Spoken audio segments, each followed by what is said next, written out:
And we're back.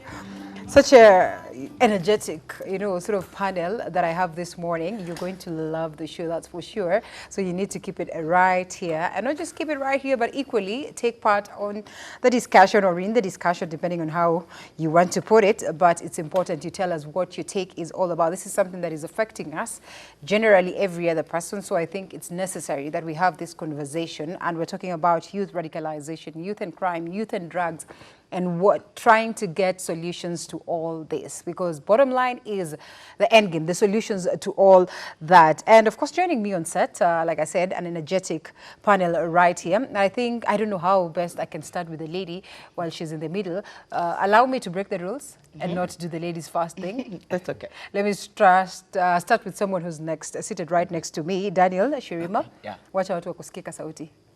So as you've heard, Daniel Shirima. I'm a student at Isili High School. All right. And I'm very glad and honored to be here this morning to discuss this issue about youth and radicalization, because this is something that affects us. Yep. Not only affects us, and we've been also victim of this thing. So it's an honor and a privilege. We're looking forward to listen to the stories and, of course, just get to motivate the people down there. Right next to Daniel is Harrison Ute.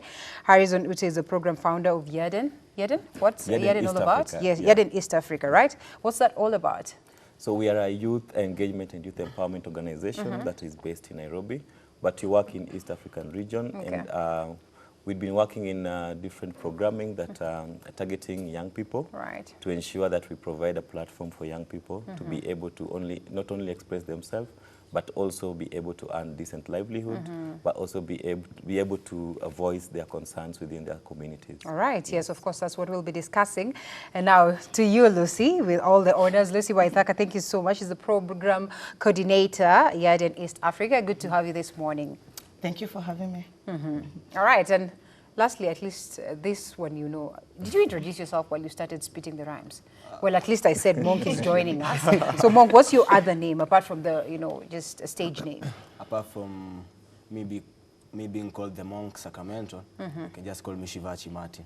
Shivaji Martin. Yep. All right, welcome aboard. Thank you so much, gentlemen and lady. It's great to have you this morning. And a discussion that very many people have been having.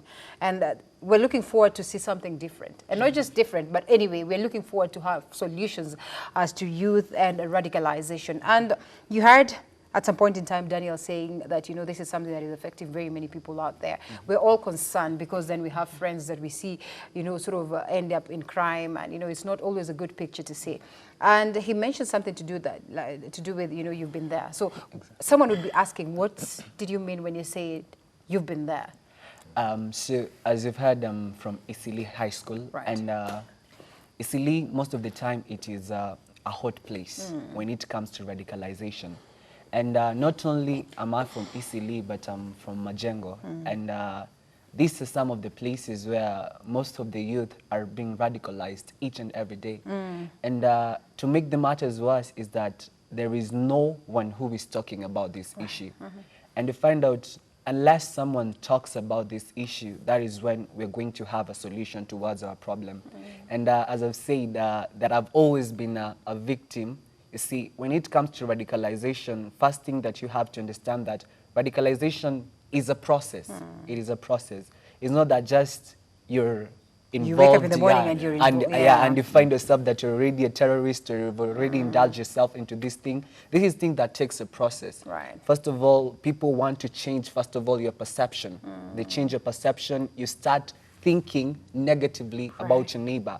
Like, for example, if I see you here and someone tells me that you're a bad person, yet you yourself personally know you're good, and they force me to believe, I end up believing, and I'll think of you being the worst person that ever lives. And what will I do? I'll start hating you, I'll start plotting things against you, but it deserves someone who is principled with doctrines that you've been taught. Quite interesting to hear you speaking the way you are doing it. And, I'd ask, do we have these sessions where, we need to talk and shun radicalization at that level of the school? And I'm curious to understand whether we have that. We'll be asking you that because then you're still in school. Probably, do we have teachers speaking about this? Because many a times as kids, as students, we pick some of these key things that we really trust on what we're taught in school. I have a little boy as little as this. Yeah. Sometimes he tells me, you know, we're talking about the other day, what was this? It was about the stomach. So he's telling me, I was trying to ask him, okay, name the parts of the body. So he's like, stomach. I say, it's not stomach, it's stomach. He says, no, teacher said it's stomach. I said, it is stomach. She said, no, teacher said it is stomach. And that's where we left it at. For some reasons, I got myself asking, I got me asking myself, is it really stomach or stomach? Maybe I got it all wrong from the word go, you see? So until that time, he will grow to that level to understand, which will have been instilled by another teacher. It becomes very hard. So a clear indication that there's a huge role that the school needs to play, and we'll be discussing that as we proceed. But that aside, Dan says that it's a process to get these people radicalized. It's a process to get these people initiated into crime. Equally, I would want to assume it's a process to get them into this positive life. So what is this different thing that you people do as Yaden? Like, sort of think, forget about giving them time or bringing them aboard to showcase their talents. Because I'd get here, because I think I have a talent of singing, and this is a platform, let me go ahead and do this. But there's also that narrative that you need to coin into their head that we're not here just about showcasing your talent, but we're here for a certain purpose. So how do you do it differently to get them into this other side and understand that we are here to fight crime, radicalization, to make the best of our youths? Maybe I can take yes, that. all right. I think for Yaden, one of the first things that we have done that we're very proud of is that we have huge understanding for youth. I mean, our whole organization is centered around youth issues, and so we've invested a lot in understanding the young person. So for us, even the definition of a young person is broader than the common definition of youth. If you ask the government who is a young person or who is a youth, they'll tell you it's someone from 18 to 35. But that tells us nothing other than your age. It doesn't tell us what are your likes, what are your needs, what is your situation and circumstance. And so for us, one of the things that we do before we even engage with the young people is understand. So we have 18 to 35, and sometimes even that bracket of 18 to 35 is a bit, because we have 16-year-olds who have the same issues as an 18-year-old. We have 36-year-olds who have the same issues as a 30-year-old. So, you can't just rely on the universal definition that comes with age. So the other thing that we look into is the character. All youths universally have the same characteristics. If you go to Jamaica, you will find youth have the same energy, have the same vibe. You cannot, if you see youth, you will know. You will know because of the way they behave, Yes. Same thing if you go to Kibera, you go to Lavington. Youth never change, the dynamics never change. They're the same curiosity, energy, that's youth. But now what separates them from all these characteristics and age is their situation and circumstance. Like he says, if you go to Majengo, their situation and circumstance are very different from, say, Karen. The youth at Karen, they have the same characteristic, age, but their situation and circumstances are what is different. So that's what we look at. If we go to Majengo and we want to work with youth there, so we start at the point of what are your needs, So there's all these talents, but again, talent, many people are talented and it takes them nowhere. So what we do is first, we go through a process of making you a whole empowered and engaged person. Because at Yaden, we believe you cannot be engaged if you're not empowered. It's useless, We'll come and tell you things, but so as long as you don't have the capacity to understand it, it's just talk. So when we go through the process of empowerment and engagement, we do it in four ways. One, we look at your attitude and identity, because 80% of youth problems is attitude. They don't want to do this job because people will look down on them. They don't want to go to that job interview because they have to put on a suit. They don't want to do this because people will think this. So first we work on the attitude, like what's your attitude towards life, And then identity, especially in Majengo, identity is a huge issue. Because there are people, I think they're the only people in Kenya who are like tribeless, in the sense that you're a mixture of so many things that you're not one particular thing. And this sometimes creates a crisis within the young people because they don't know who am I? Am I Kikuyu? Am I Kisii? Am I Kamba? You know, and we end up saying that we're hustlers, we're here, so this is and it. as Kenyans, our identity is deep, you know, especially our ethnic identities are deeply rooted in ourselves, you know. We are very proud of our ethnic roots. So when you don't have that, then you're a bit confused, like, where am I? So those are some of the things that first we work with. And also identity comes with self-awareness, self-worth, you know, all those things. Right. And then the second thing that we look at is skills and knowledge. Again, if you have youth who have no idea what's happening in the world, they have no skills. Again, you remember talent. If you have talent and you cannot turn that talent into a skill that is usable, that is quantifiable with pay, it's useless. So those are some of the things that we work with. And then the third one is livelihood and income. Again, we can talk until the cows come home, but if at the end of the day you do not have some money for your own upkeep, it's useless again. So we try to find innovative ways for you to earn a living. They don't have to do the convention, I will start selling water, or, you know, the usual businesses. We try to get them to think outside the box. How can he leverage his spoken words into monetary gains, you know? Also, one of the things that we discovered is that, and this was shocking for me, that 80% of youth income never translates into livelihood, meaning it never does anything useful or meaningful. So you get 10K, and out of 10K, only 2K goes into something useful. The rest, they can't even account for it. So we have to train youth on how do you use your money wisely. And then lastly, influence. If you cannot influence yourself, cannot influence decision-making in your family, then you cannot influence your community and the world at large. So we focus on those 4 areas, and if we take you through training that covers those 4 areas, we have an empowered and engaged youth who now we can say, with this newfound knowledge, how can you use your talent as peer-to-peer influencing? How can you now take this VE message, now that you understand it holistically, and share it with your other fellow. Wow, amazing right there. And of course, Harry and Martin will be coming to you after this break. We need to understand the aspect of money that she brings aboard. It's very, very vital. And the question of whether we're coming in too late to address some of these things, because them learning at that age, you're probably too late. Because the terrorists or these gangs that are radicalizing them are always ready with the money at hand. So whom will they go for? The person who's bringing in the skills and trying to teach them that this is the good thing, or this is the person who's got what they want handy? After this break.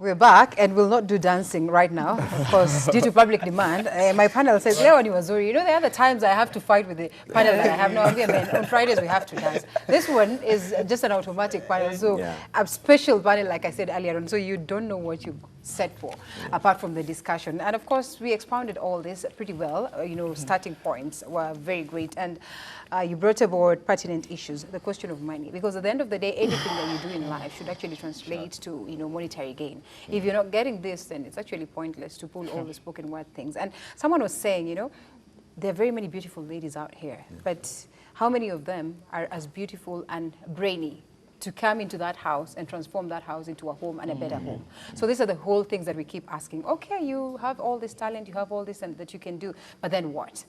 And I think that is basically the key thing that has gotten many of our youths radicalized today, if I may say.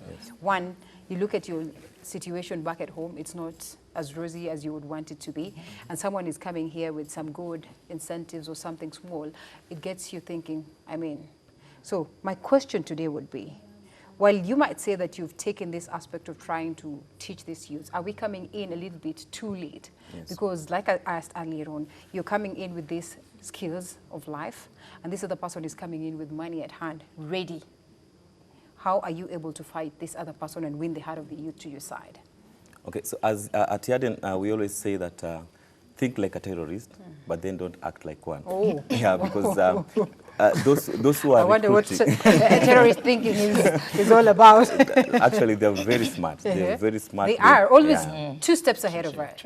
Not even 2, 10. 10 steps ahead. Before we catch up, they're already into the next step. So at Yaden, we try to think like terrorists, but then we act differently. Because these guys, they know specific issues to deal with when they want to recruit, especially young people.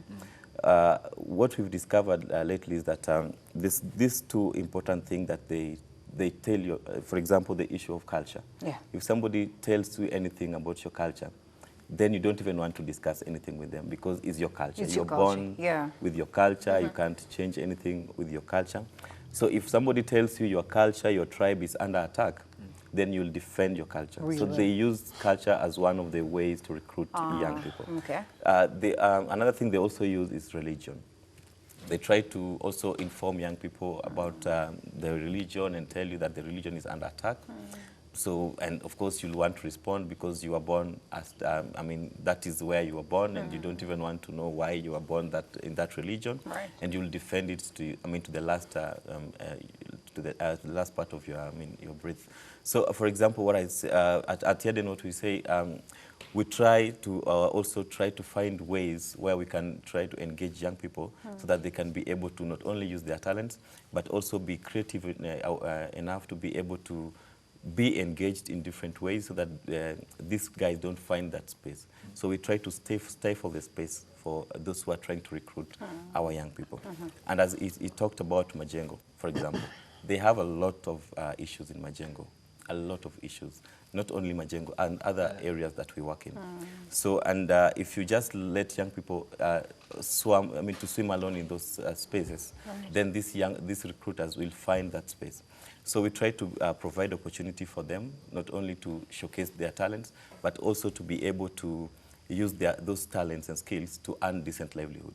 At the same time, we try to link them with different stakeholders who have different opportunities for young people. For example, we work very closely with the government, and the government has a lot of opportunities. Of course, people will say, Gavai, but I can tell you for sure that government has a lot of opportunity for our young people. Right. So we try to engage different departments of the government. We also engage with other NGOs that have different opportunities for young people. And not only NGOs, the different international development partners, which are trying to create opportunities for young people. Because if you don't have enough opportunity, that's when you'll be free to be engaged in issues of crime, issues of extremism, and other issues that can be able to, destroy our community. All right, I'll be coming back to you because while you are on alert trying to address this, equally the terrorists or whoever the radicalizers are on alert. And they equally look at some of the things that you do to get the minds of these youths. Because right now I think we need to address that because we've been having this talk of radicalization for the longest time possible. So it means then we have to go back to the drawing board and understand what is this thing that we're not doing right. Are we exposing our tactics pretty, much out there so that these people can understand and know how they can counterattack or not? But coming to you, Monk, allow me to call you that, or you want me to call you Martin? All right, well, first of all, pretty much talented. Congratulations on that one, and keep up the great work. And I'd certainly want to ask you, do you feel like, some of these platforms are coming in handy to genuinely and, sort of address these issues that are facing the youths out there? Because if these issues are not addressed, then it's pretty easy for these people to think of, oh, I want to go abroad because it seems to be having, like greener pastures down there, which is not always the story. When they go there, then they realize, oh, home is probably even better. When somebody else comes on board, sometimes they're not even dragged into it. Sometimes they just take themselves. Like I've had a couple of times people saying, nasikia kuna Freemason place flani, nasikia kuna kitu flani, because then you've hit their drop and you're thinking, then what next? And every other person right here would tell you that we've gone through our fair share of issues, that sometimes you really want to do something that you'd never imagine you'd want to do. So do you suppose then that when you come out to showcase this talent and, when you come out to do what you love doing, when there are people who are holding your hand and you're doing this, then this other person, the enemy, becomes weak in the event that they'd want to come and capture you? First of all, I can say the organizations are coming in handy because if we talk about the government, we operate in a political environment. Our day-to-day lives are based on politics, and all those, they set the environment in which we operate in.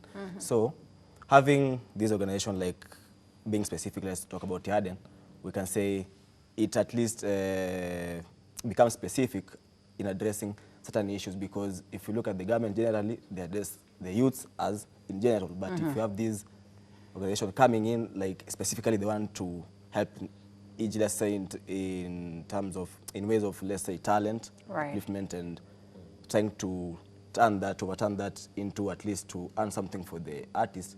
At least it gives the artist a platform to at least to settle at least and try to get back to himself or herself. Right. Because everyone has a choice.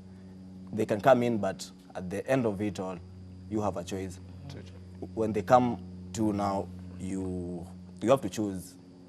So, first of all, we can say the organization should come in with more information, the way because the choice of an artist will come out of information. If the artist is informed, has some vital information, Right. it will be easier for him or her to make some decision that will change the life in future and all those. So I can say they come in handy, though unapata like others they come in like late kidogo, unapata like the environment it's been tough, it's been tough. Then by the time they come in, you find that umeshafika ile situation ya no return. Like ishavunjika, everything's destroyed, like you feel like I can't go back again, I can't do this again, so it's all in. Like, of course, you ask yourself, where were they in the first place? Mm. Well, where were they in the first place? And I want you to tell this to the people out there. First of all, when did you start having these conversations? I mean, actively. When did you start hearing of these conversations? It's okay, it's in Majengo, but when did you start knowing that, yes, like you started by saying initially that, you know, people are not talking about it. But at what point did you get a chance to meet someone who's addressing this? And at what age did you start having this conversation? And do you suppose that that was the right age to craft you into a better person? Okay, before I answer you that question, I'd like to add on something that Monk was talking about.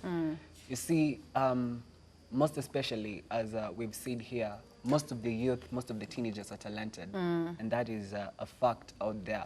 If you go, you will see many people talented, having all those sort of things, and believe you me, if I'm an artist, the best thing I always think about is to move forward.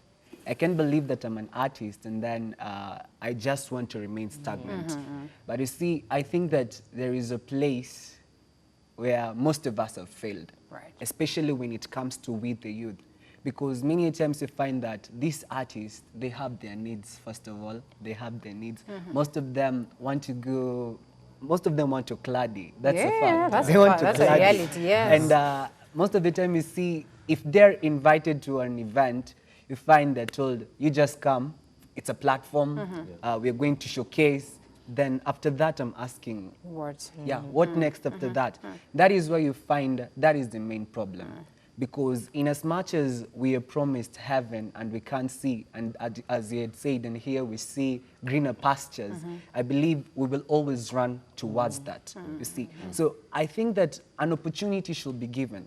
I personally, I started hearing about this thing about radicalization since I was young, although it wasn't that, it didn't have that effect mostly on me because I was young. But especially when I entered high school and this thing became at hand, that is when I saw the effect of it.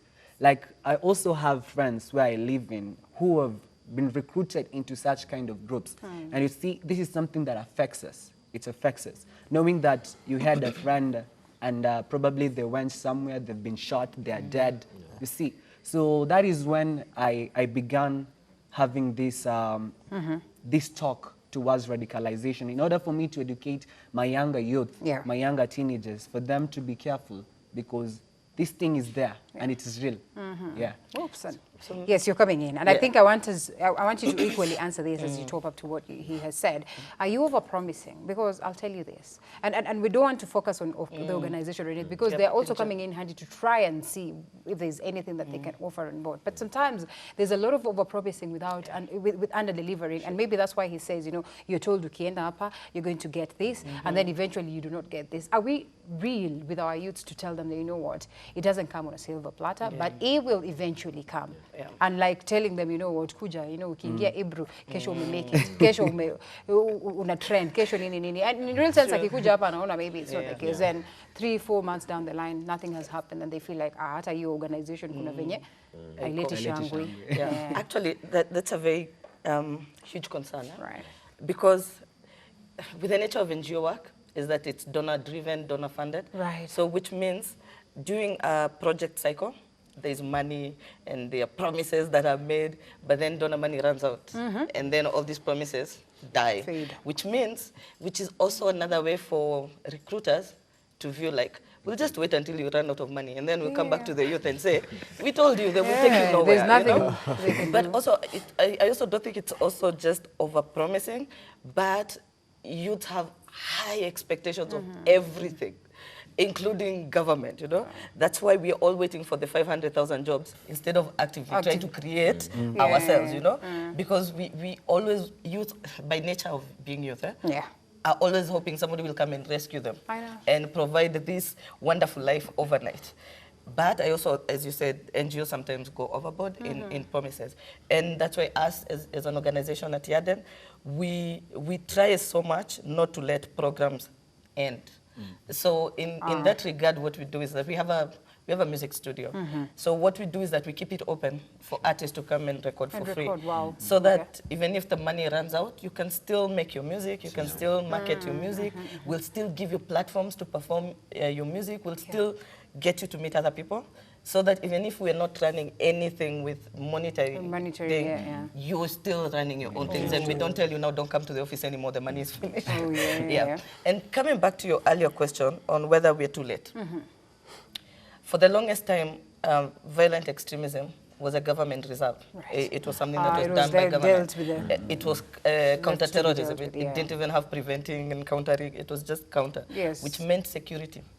It's until Obama's presidency that they figured they need to do something different because using force was not working. So they decided to add maybe counter-terrorism is too harsh, and so they added preventing. Actually, they didn't even add first preventing, it was more like countering violent extremism. And then it stopped being counter-terrorism to extremism because they figured out of the 100 people that are, say, in a terrorist group, we maybe can't rescue 10%. They already there. They are there, blood, everything. But there's this 90 that is not sure why they're there. You know, the youth who were promised jobs, the youth who were disillusioned, the youth who were there for an opportunity, but then ended up in an Al-Shabaab camp. And so they decided maybe we need, while we're still doing the security approach, maybe we need a softer approach that deals with issues that make people get into radicalization. It's only until like maybe 2 years back that the preventing part of it came. And only because the countering, as in, by just the definition, countering means something has already happened and you're trying now to, you need to, you know, which is late. Reverse, it's already too late. So preventing now is when we started now being proactive, like how do we make sure youth don't get to the part where we are countering? And in our own way, we've been trying to make sure that we are everywhere so that by the time we get there, everybody is aware. So one of the things that we're doing, I know you're wondering how a student is part of violent extremism, but one of the most ripe places for recruitment has been schools. Because between parents and teachers, the communication is zero. Yeah, so when the child is in school, parents are like, none of my business. And then when the parents are, the teachers, they're like, when they're home, none of my business. But in between there's a gap that someone saw. Again, we say terrorists are sharp. So they're like, this gap is where we're going to. So one of the things that we're doing is that we engage parents a lot.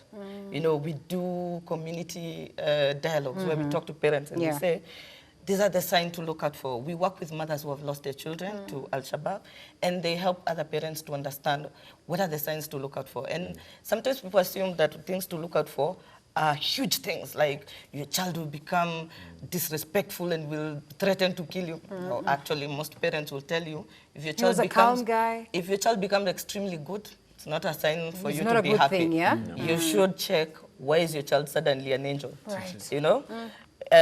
So those are some of the things that we teach parents to look out for. Right. And then we also partnered with government, and especially the Ministry of Education, to make sure that teachers are aware of these things. Right. Because a teacher spends so much time with kids, they would be the first one to notice if something is off. Yeah. You know, they'll be the first one to say, this child, there's something that is happening. Right. So we've been trying to get events where we bring teachers and we talk to them about signs of radicalization. And I think the ministry is also trying to get it in their policies so that all teachers universally have this knowledge. Right. And then also we bring teachers and teens together to foster that spirit of communication, you know, where they can tell, jana tukienda home, somebody saw someone with somebody who should not be seen with student, you know, because easily they will tell you they have had that problem of student being recruited. To Al-Shabaab. In Mombasa, we have same problems. Actively. Yeah, so those are some of the small ways that we're trying to do so that we are in the preventing. And also, another thing is that we reach out to youth that other people don't normally bother with. Right. Like border riders. People assume those are thugs. And if you're not a thug, you're not worth our attention. But these are people who ferry things, you know? Yeah. They would be able to know if they're ferrying weapons or whatever. Yeah. So those are people we engage. We engage like women who do laundry. Kwamta, yeah, because they go to homes. See these people, they go to homes. Yeah. They're able to know hii nyumba inaishi watu wangapi, you know, hii nyumba iko na watu suspicious, you know, and we don't work with them so that they're spies or anything, but we work with them so that they also aware, they also play their part in making sure their children, their communities are safe. And also we use them when they're doing the laundry to talk to other mothers. Okay. You know, you talk to uwe mama mwenzako wa kufua. You tell them, by the way, I was in this workshop and they were telling us, when kids do this, you have to listen to this. We also work with a lot of religious leaders. Again, everybody needs to be part of this conversation. Everyone. This is not the part where we say, at labda ni ya serikali, everybody has to play a part. Because the radicalization, just like all those other ills, akina drug abuse, and the first thing the person who is recruiting you is isolate you. Because if you're with other people, they're likely you most likely be like, kuna mtu ananiambia niende job mahali fulani, and then they'll be like, So they isolate you from your family. They make sure that other people, you know, that you view other people like they're the problem and not you. So we cannot let our kids be isolated. Even drug users, that's how they start. You know, they isolate you. They give you samples, and then they tell you, usionyeshe mtu. You know, so it's the same process. So if we can all be aware of all those signs, all the processes of radicalization, then I think we are much closer to winning. Also, social media again. Social media, I think maybe that's the next thing we should discuss. Should be the next discussion. But yes, Harry, let me bring in Harry before Monk comes in. Harry, let's not even run so fast to radicalization. Let's talk about the ills that are just within us. You talked about drugs, the crime that is just within us. Whatever is happening in Mombasa today is clearly directed to the likes of Wakaliwao. They're called Wakaliwao, yes? And you see? And you know what they say? It started from, you know, what was considered as a football team. It started from what was considered as a team that was, you know, just going out there, doing their thing, you know, exercising their talents and all that. And then boom, before you realize it, it's a whole different affair. What is the gap in here that really we do not address so that it goes to that level of it becoming a good thing and then it translates to a bad thing? Naturally, you'd want it to be a bad thing and translating to a good thing. I mean, what really is the good so bad? Yeah. So we've been talking about the process. So all this thing has different levels. So there's a level that us as different organizations can't touch. There's that level that if you reach, then it becomes a government problem. Those who have been into, for example, those who are deep into the issues of radicalization, that guy who is ready to, kill himself because of something, then that one is a problem of the government because they are the one in charge of security. But there's these young people who have just entered into this, and they can be changed. They can come back to their senses. Right. So we're talking about, for example, Wakali Kwanza, Watalia. These are not terrorists. They're just, we call them youth in conflict with the law. There's something that has led them into this. And so we have a program that actually targets this kind of group. And of course, we have a program that also targets those who are at risk of joining these groups. And one of the reasons that these young people are into these groups, they will say is economic reasons. And we've come up with different projects and programs that ensures that they have at least some income that then they can be able to engage themselves into small enterprises that then can give them opportunity to earn an income. Kitu kama kuuza tu chai peke yake, for example, kuuza tu kahawa peke yake. It keeps you busy, but at the end of the day, you have something in your pocket to be able to, to eat or provide some stuff for yourself. And so these young kids, actually, they are at the age of, they are at their teens. Most of them are at 14 up to maybe 18. They are very young. And we partner closely with the, for example, the national government, because then you also need to convince the government that you're doing something to work with these kids so that they can be able to be, again, integrated back into the system. Education system, they can be able to be integrated into the community as well, because what Lucy was talking about isolation.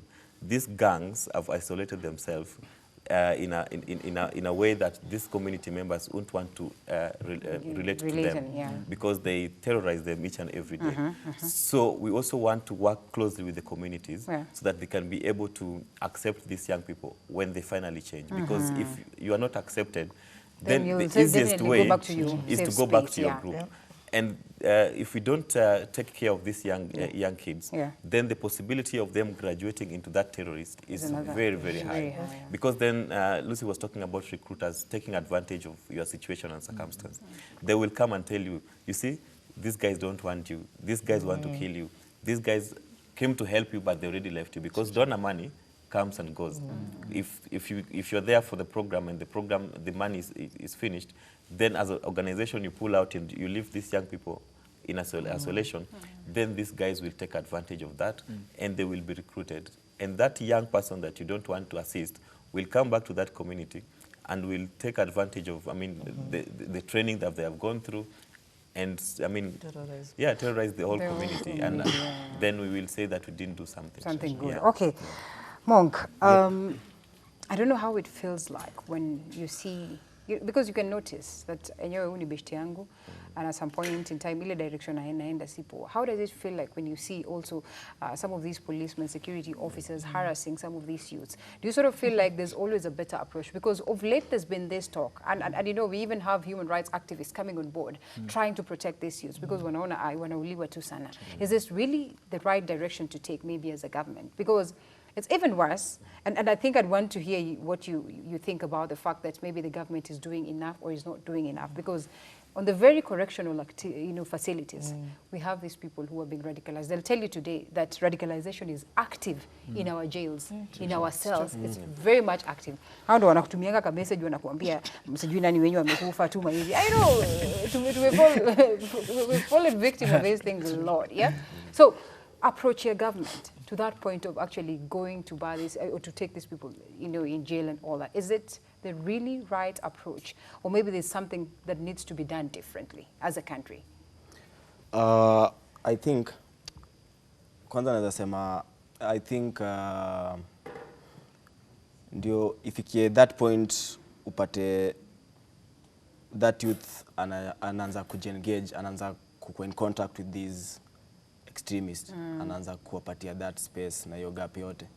Huyu the youth kwanza ako in a state of ako problem ya yani ako depressed, amefika point kwamba, so naona kwanza I tell them kwanza ukikanyaga matope hukuya madman. Yeah, right. Yeah. Wow, spitting the rhymes. Okay. Step for the bar, you're not a madman. Yeah, you're not a madman. So huwa naongea nao nikiwaambia, just tell them that it sometimes gets hard in the streets and you got to get harder or it mistreats you. Just tell them that the pressures of life anytime will arrive and you have a choice. Choose to survive, because depression will set in just to disturb your peace, make you forget how precious life is. So just tell them it sometimes gets really hard. So I tell them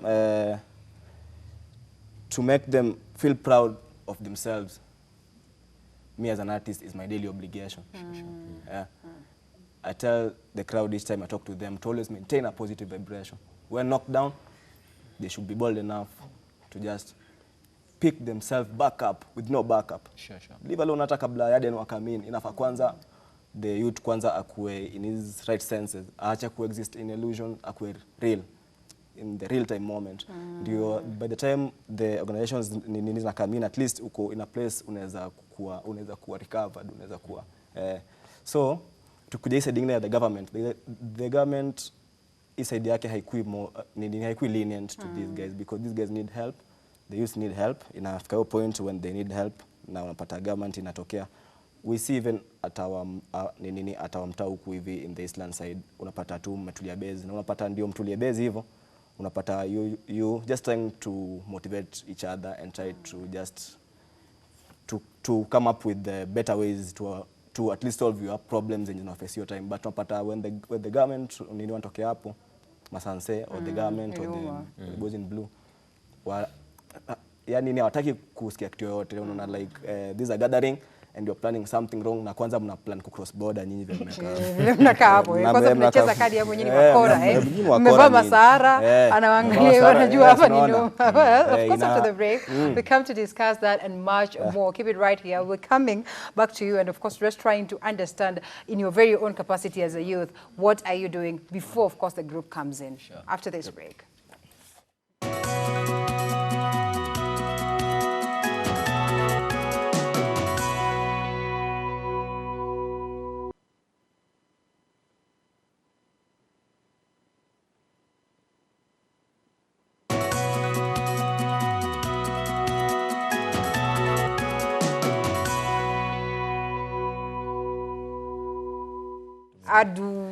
No, not to assume. I wanted to say that I'd assume that some of these things that you people do are in likes, of course, in line with talents and all that. Well, which I think is basically what the organizations will always set it for. Like you said, you have a studio and all that, so you'll find artists in terms of course, musicians, spoken word artists, dancers, football players, you know, whatever their talent, that they would always come to showcase and, you know, actively be involved in that so that it shifts their minds from all these negativities around the society.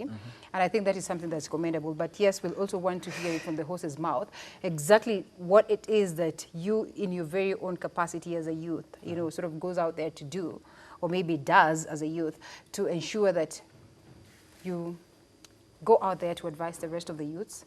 You go out there to tell them that, yes, this is the direction. Because sometimes you'll not always have your officials along with you. But you're in school and you're trying to, you know, wanaweza kuita wewe ndio holy Joe unajifanya nini?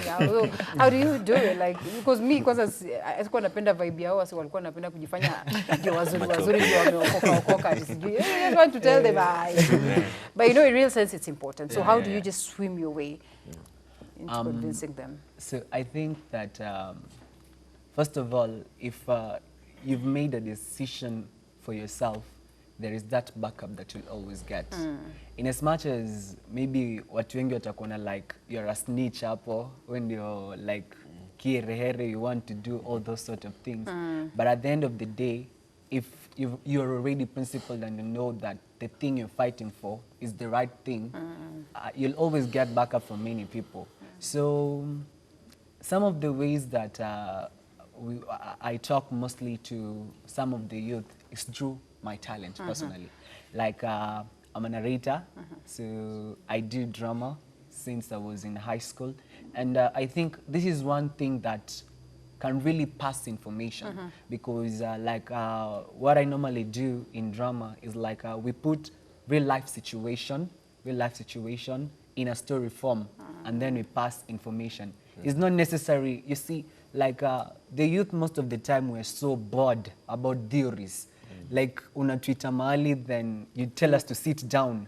You start explaining from A to Z. Eish, mi hata ndalala for real. I'll sleep during that session. Yeah. But if we come, probably dance a CV, then they dance and we have the message passed there. These are ways that the information in a particular into them. All right, well, you're a great communicator, that one I can tell you for free, and we'd love to hear what it is that you do. You know, this talent that you're actually talking about. Probably pull a narration for us or an act for us. You know, speak to the youth who's watching you right now. Let the message go home. in about 2-3 minutes. 3 minutes. Feel comfortable, or even 1 minute, depending on what you have. Yes. Feel comfortable. Okay. So this is a narrative, is a story. Let me do it.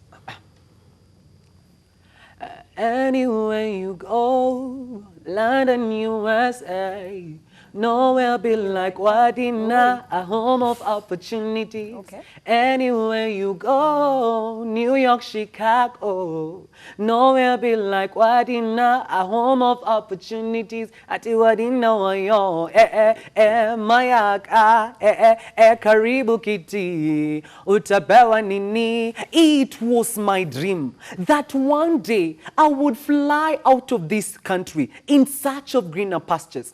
But as if fate would have it, my secondary education started proving me otherwise. It became very difficult for me to attain a pass in any of our cats and rats. Guiding and counseling became a permanent place for me with no effect, for my grades kept on going down and down as Arsenal in the English Premier League. I would score extraordinary E's in my chemistry and fantastic F's in physics and biology. But one day, an opportunity arrived when my classmates told me that an opportunity to go to a dinner has come. I simply dropped out of school, packed my earthly belongings, bid my parents goodbye, and rushed to the airport. So slay queens of shy smiles, and the others, men of bold text messages, accompany me as I take you through my story, the journey to Wadena. I guess this was just an introduction. Yeah. No, it was not. We want more. It was not. We want more. 30 seconds more. It was not. The journey I was just to getting into Wadena. The journey to Wadena. Habibi habutu burahena na maribushia na ekna mariburulahena na maribushia Habibi habutu burahe. Ladies and gentlemen, on arrival to Wadena, it was like heaven on earth. We will not just breathe oxygen. We would breathe sugar-coated oxygen. But our host forcefully took our traveling documents, snatched our phones, and our movement were restricted. We were then taken to a godown, where we found many other youths who looked to have suffered even more than us. Hey, it was a total opposite of our dreams. Not even our worst nightmares could paint such pictures. We were served with push-ups for breakfast. And at lunchtime, we were given sumptuous delicacy of insults. And for supper, we were given hot peppered slabs. And let me tell you, the only meal we had was flying vegetables, aka cockroaches, which we were forced by our host to forcefully eat. We were given many instructions, which were supposed to be followed to the latter. Any form of resist would attract to a severe public punishment, which will leave the victim half dead. And this was meant to drive a very serious message in our life, that all instructions must be followed to the latter. But one day, for the first time in the history of Wadena, we were invited to a very great party where we had all types of meals. Pizza, mokimo, motura, mahindi choma, and our host told us that an opportunity had arrived for us to get to the promised land, get rich, and become one of the most influential people on earth. And all we needed to do was to undertake some trainings in which in any way it had to be successful. Since we had no otherwise, we started strenuous military training. Mama told Danny not to go downtown. Mama told Danny not to go downtown. Come on, yako, kanama yako. Come on, yako, kanama. Then this was pa pa pa pa pa. Chon chu chan chu cha. And ladies and gentlemen, after days, weeks, months of serious military training, the time finally arrived for us to execute the mission. We were sent to a certain city in the continent of the blacks, the city who were collaborators with the friends of our enemy. And we were told that a friend to our enemy is our enemy. Kill them and wipe them out. On arrival to the city of the black, with briefcase on our hands, as I pretentiously entered the building unnoticed, every terrorist was perfectly positioned. I hurled one grenade in the corner, and it caused the whole building into chaos. And when the time arrived for me to hurl the main detonator, I signaled the other terrorists and began the countdown. In 5, 4, in one hand I was burning with ambition to get the money that we were promised. But on the other hand, I was shaking for the blood of the innocent people that I was about to shed. But innocent or not innocent, I continued with the countdown. 3, 2, 2.5, 1. No sooner had I hurled the main detonator than we thought to ourselves, how are we going to get the promised money if the same building we were about to destroy, we were also in there? Tumechezwa. And that is when I heard a voice in the crowd, a voice that was so familiar to me since childhood. When I turned back and looked, it was my mother's voice. So I was actually about to kill my own mother. I ran to her. What a perfect reunion. The police then came, we were taken for interrogation, and our so-called bosses in Wadina, they were arrested and put ndani. And right now, as I'm speaking, I am from the juvenile prison, and I have come to educate every young teenager for them to be extremely careful in order for them not to undergo my siege. But I... For as many as who think that the interview is done, say I. We're supposed to do like this, yeah? This is how we celebrate. I think we got the answer already. Like, honestly, after you do all these things, there's nothing good that comes out of it. That would have been my last question, you know? Like, moving forward, then what? And I think I'll let you all say then what, before we get the next performers on ground or on board, and before we equally shake our legs a bit. So maybe we can take it. Yes. And then what? Huh? Yeah. We just don't do this so that we can just entertain ourselves. We try to get our message, not to just other youth, but also to higher levels of intervention and policymakers, like the government. We need them to listen to him and get what he's saying and work towards making life easier for youth, you know? So for this to be, one of the things that we're doing is that next week on Wednesday, we'll be hosting the American ambassador to come and see all this beautiful work that young people are doing. You know, because if they just do this without getting the recognized. So it will be a good chance also. We have invited also government officials, it will be at the museum, to come and see what he's doing in his school, what youth in Mombasa are doing with football, what young girls or young women in Majengo are doing, you know, so that they feel appreciated and also so that they can continue the good work. Because while terrorism is a big issue, it's not all lost. You know, there's some positive things that we're doing. There are positive things that young people are doing, and they need a platform and a place to be seen. So, yeah, I think that's what we're doing. Harry, the ultimate solution to this, because at the end of the day, we cannot just be talking of the same thing and we're not getting answers to it. It's pointless. Even if he's recognized today and tomorrow nothing is happening, if he's recognized today as a person and his friends are dying out there, it doesn't make him happy, because you equally want to see that you're talking to these people and they're getting the transformation and you're getting answers and you're taking them to this other side of good. So the ultimate direction that we should take as a people towards seeing this a success. It talks about young people getting a platform. And ukiuliza msanii atakwambia sitakula platform.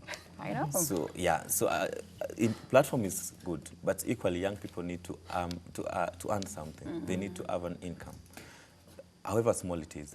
So my suggestion would be to pull for all the organization, all the stakeholders that are working on young people, to pull the resources together.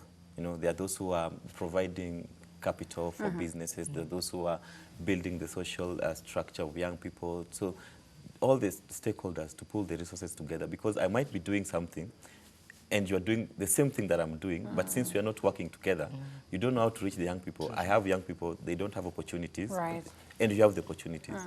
These young people are looking for the opportunity, and you are looking for young people to give them opportunities. So we want to link all these organizations together, all these people that are working together with young people together, so that they can be able to provide, I mean, lasting solution to different issues that young people are facing. Yes. We equally need to deal with, you know, this natural, of course, I would say, obstacles to some of these, you know, great initiatives, you know, being a success. And naturally, I'd say, as youths, as a people, you know, as a people, in those capacities that you've sat down, Monk, do you sort of feel like there's proper support coming from each other? You know, just you people down on ground, you know, like you say, sometimes you just want to sit down and, you know, meditate and exchange ideas and all that. Is there proper support and believe in the talents and the capabilities of every other person within? Labda kuna zile issues za wivu bado, because then same, if we do not address such, we'll always be dragged behind. So is there that goodwill from the youths themselves to get a solution to life? I normally say, hope nika wait, mtu who lose. Yeah. Okay. Yeah, Michelle lose hope. Oh, you man. All right. Yeah. So there is that support, but for how long? So unapata, for how long can those youth hold on? So ndio unapata we get back to choice. So unapata there is that support, but unapata hiyo support inatakana ikuwe ime strike balance across the board. Kuko nayo balance in terms of structures from up there, from the policy makers. Juku chini pia we as the youth to try kuunda hiyo, ku create that hope huku down, but kama but kama the policy makers na say wenye the players in this juu ni it's a big umbrella. Yeah, it's a big umbrella na kitu yenye tunafanya. Yes, we are all in this. So unapata if one side itaona like sio role yao sana kucheza bigger part, wanacha hii part ibaki tu nipate mayouth, unapata itafika hapo, unapata the ones that will be weaker, utapata they will succumb, unapata the others ndio utapata ndio watadini. So unapata kuna hiyo, and that's basically what we're saying. We don't want to pull such a fight where, you know, we're leaving some of us behind, then it becomes useless. We need to all go together. You're bringing this, I'm bringing this, the other person is bringing whatever it is that they're bringing, and together we are successful in this fight. And I think many battles in the world have been lost because people did not move together. Soldiers did not move together. Or if they moved together, then they did not go as per the rules of their commander. Then it becomes a useless fight. So we have Pale Pale dancers equally working with you people? Yes. Pale Pale dancers. Kindly introduce them. Not only Pale Pale dancers, we work with a large network of young people. There are those who are artists, those who are doing business, those who are into environment conservation. A lot of young people in East Africa. So Pale Pale is just one of the groups that are going to perform this coming Wednesday at the museum, and they're also going to be there. There's a lot of young people that are going to be there. So we're trying to create these platforms as much as possible, and then there's a lot of content that we've generated in our studio. Most of them have a lot of information, but tunajua watu wanapendaga ngoma za akina Wamla, sitaki kusema lakini umeshasema, what do you mean unataka kusema? Umeshasema. In fact waicheze hiyo ndio wa dance hapa sasa. As we wait for Pale Pale dancers, it's a polite way of saying tucheze hiyo ngoma. Tuta dance hiyo kweli hapana, weke music yoyote yenye tuta dance as we wait for Pale Pale dancers. So I'm saying we have those content that we'll be sharing with the media, so you can also play conscious music that people can also listen to, as well as tukijibamba. As well. Okay, Pale Pale dancers be on standby. We'll be coming to you, but not before the dancers on board get to shake their legs. And then we'll leave the stage for Pale Pale dancers as we say thank you so much. You guys are doing a great job. And I think this is something that we keep talking about, and we'll certainly get ourselves to the destination. That's the beauty of it. You know, you're still there, you're not relenting, you're always soldiering on. That's when you get to the ultimate solution. Because if you lag behind, then it becomes pointless. DJ Alpha. DJ Alpha is my DJ. He does not disappoint. So you guys should not disappoint him either. Meaning mgonjwa mguu so sita dance. No, for real, by the way. I do this every Friday. No, we are all dancing. Believe me. All of us. Unless you do it here.